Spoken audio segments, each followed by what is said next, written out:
Welcome back. You're still tuned in to News and Views with myself, Salailo Makwidiri. We're going to be switching gears now to a very, very important story. We'll be digging a bit deeper into a major flashpoint on the global stage, the mounting confrontation between the United States and Venezuela. In recent months, U.S. sanctions, economic pressure, and military moves from oil sector blacklists to Caribbean naval diplomats have pushed Venezuela to the brink. The consequences are already being felt: collapsing oil industry, runaway inflation, economic collapse, mass migration, and deepening regional instability. But what is it all about? Is this a fight over drug trafficking, narcotics, and security, or a broader effort at regime change under the gaze of sanctions and coercive diplomacy? And today we ask, how far is Washington prepared to go, and what it means for ordinary Venezuelans, and how the wider world should be reading this? And to help us unpack this, we're joined by international relations expert Bruce Spector, who's joining us live. Mr. Spector, thank you so much for giving us your time. Always a pleasure having you on Salam Media. Yeah, good morning. This particular crisis with Venezuela, it really is kind of confounding. I mean, you've set out an agenda, or a set of issues rather, as an agenda for discussion. But let me add one further part to this. A lot of it's actually rooted in two other features. One is domestic politics in the U.S., and we can go into that and why. And the other is the Trump administration's obsession with drug cartels and the presumed involvement of the Venezuelan government in them, in the importation into the U.S. of illegal drugs. But the whole series of things have coalesced together to end up with what we have in front of us now: a Navy flotilla in the not Mediterranean, I beg your pardon, the Caribbean Sea, in international waters, but close at hand to Venezuela. A declaration, for what it is worth, of a no-fly zone over Venezuela. And if you look at airplane charts, you see that airlines are in fact beginning to avoid flying directly over Venezuela. No airline likes to have its plane shot down or grounded prematurely simply because they were in the wrong place at the wrong time. And the realization that Venezuela's population is not wholly and fully behind their president. You've touched on the oil industry, but we should clarify that the Venezuelan oil industry, which has enormously deep proven reserves, has been declining for years, going back to Maduro's predecessor. And that's a function really of mismanagement, of an inability to secure necessary supplies, spare parts, as well as the skilled technologists and technicians to run it, as well as the relative decline in oil prices. Venezuelan oil is what they refer to as high sulfur heavy oil, which requires specialized refineries to deal with it. It's not the industry standard, what they call Brent crude, light Brent crude, which is the kind of stuff you get from parts of the U.S. or the North Sea or various other spots, Nigeria as well. And as a result, it requires a particular kind of technology, both to obtain it as well as to refine it. Venezuela is now lacking on both scores. But the domestic political component is something people tend to ignore. There are a great many ex-Venezuelans living in Florida. And Florida is a big state in population terms in the U.S., and it has relatively recently become primarily Republican supporting territory. And the need to demonstrate strength against the Venezuelan government is one of the things that are going to help hold it for the upcoming midterm elections and beyond. And so there is that. And a comment I just read this morning, in fact, from one of the people in the expatriate Venezuelan community in Florida said, if Trump does not succeed in toppling Maduro, then we, as in ex-Venezuelans, will never support him again. So you can see mm, there's that whole domestic element in the U.S. that tends to get ignored in international discussions about Venezuela and the Americans in their conflict or standoff. mm, mm. Well, one other element which I think was fascinating or interesting to look at was the United States of America repeatedly framing Venezuela as a corridor for Russian, Chinese, and even Iranian influence. How much of this confrontation is really about, great power competition of some sort rather than Venezuelan governance itself? I don't think it's all that much. I mean, there are all kinds of things that are being flung around. Even this drug business, it's absolutely clear from everything I've read that the vast majority of fentanyl and other noxious substances does not come from Venezuela. It comes by way of Mexico. It comes from the Far East, most notably China, and relatively little comes from Venezuela. It's not even clear that those 11 boats that were attacked in the middle of international waters were in fact carrying drugs, or that they could have reached the United States given the size of their motors and the fuel that they could carry. It's not like it's across the street.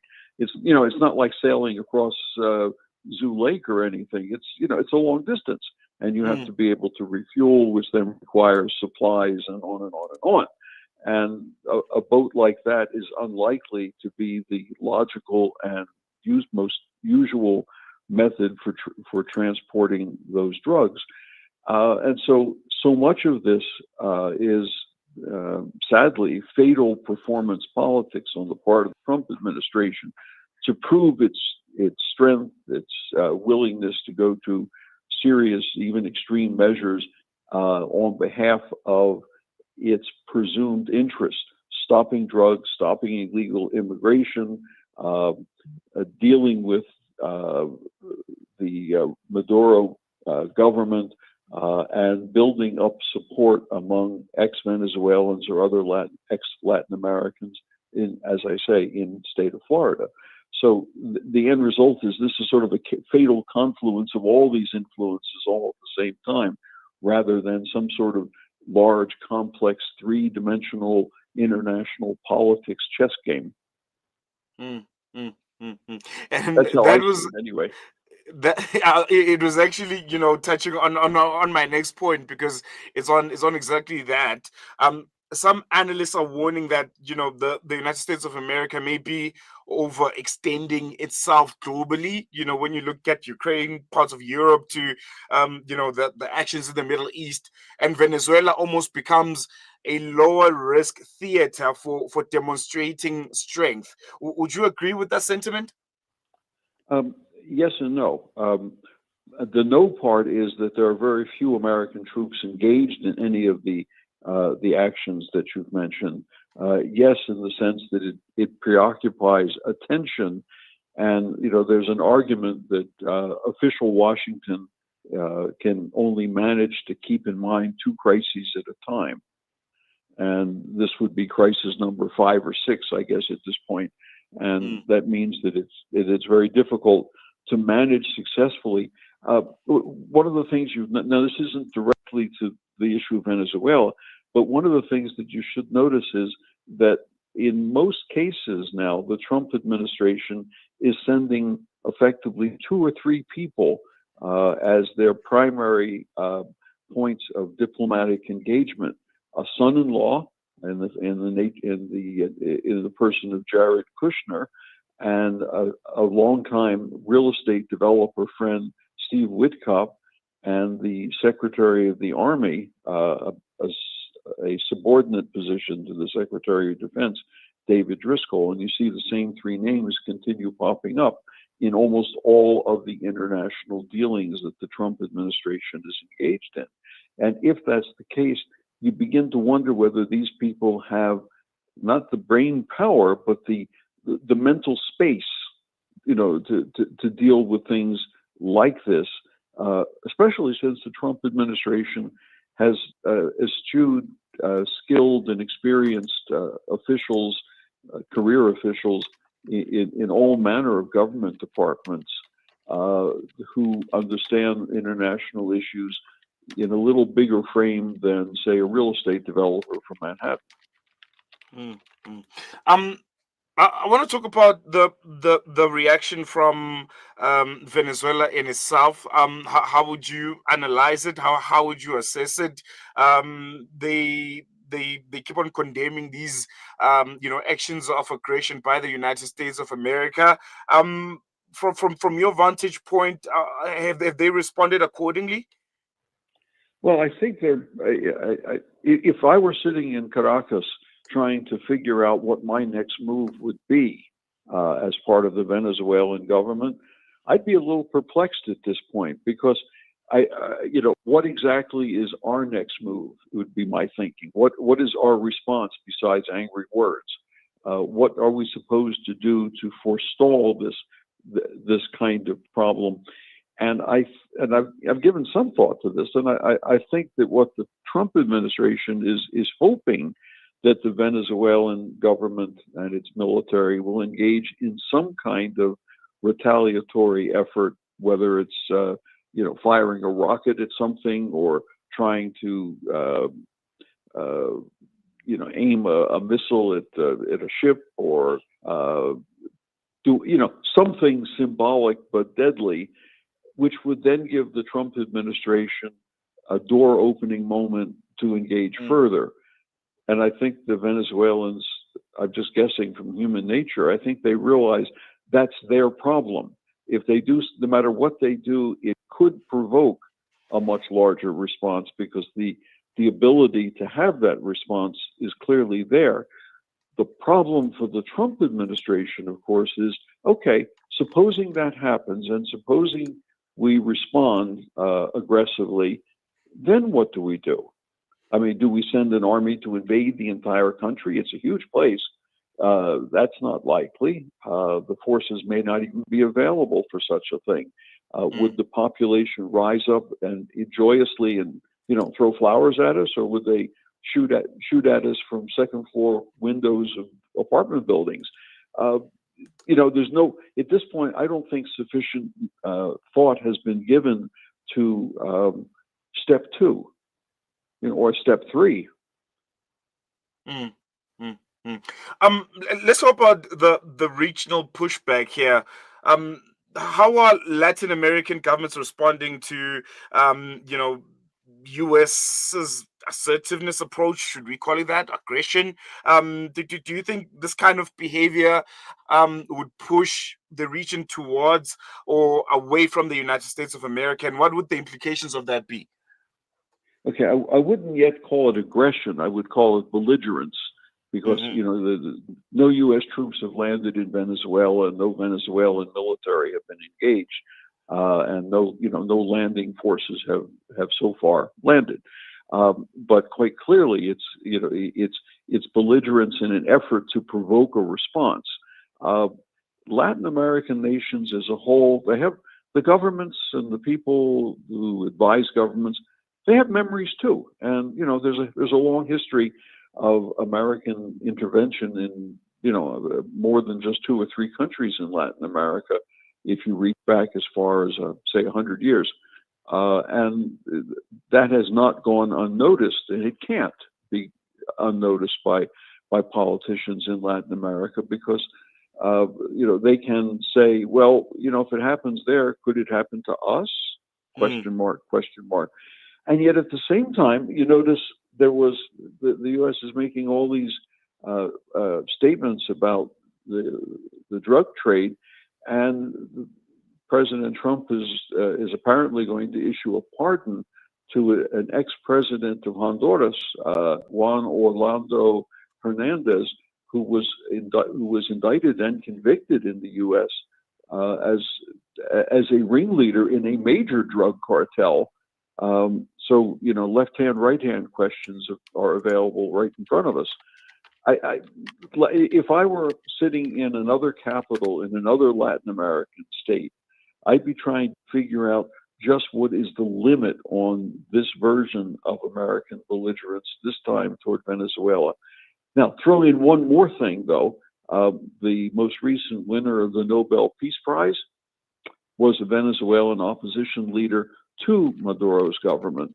And, she's roundly applauded Trump's insistence on pushing Maduro's government to its limits. And many governments around the world refuse to, refuse to accept Maduro's legitimacy in the most recent election, citing enormously widespread fraud, corruption, and the kind of thing that makes an election illegitimate. So it's not as if they are unified on behalf of Ernesto Maduro because of his clear effort to hold on to the presidency in spite of the will of the people. 1 million plus Venezuelans have fled the country, mostly to the U.S. and some to neighboring states, and the economy is in the tank. So, it's not entirely reasonable to assume that logically every Latin American government is going to embrace him and say, we are your friend, we are your supporter. You'll see that perhaps from Cuba for a whole series of obvious historical reasons. What you're not seeing is interesting too. You're not seeing ringing endorsements from Russia or China. Hmm. I think we're going to leave it there, Spector. Thank you so much for your insights. Really, really appreciate it. Okay, you take care. Have a good day. There you go. I think, yeah, very, very valuable insights there from international relations expert Bruce Spector, painting a picture for us on what's really happening between the United States of America and Venezuela. I think it's going to be an interesting couple of months. I think this is a clear reminder that American foreign policy, especially under the Trump administration, is never just about the country in the crosshairs. It's about a whole lot more. It's about oil markets. It's about domestic politics and superpower rivalries and global signaling and the projection of U.S. influence in its own backyard. And whether or not the strategy stabilizes the region or deepens the crisis remains to be seen. But it's a story that we'll continue to be following quite closely. It's a very, very important one. It's a very, very concerning one. And I think for South Africans in particular, looking at how our relationship with the United States of America has been in tenterhooks for some time now, looking at this turn of events in Venezuela is it's really, yeah, eye-opening. It's really interesting. Going to take a quick break. News and views continues after this.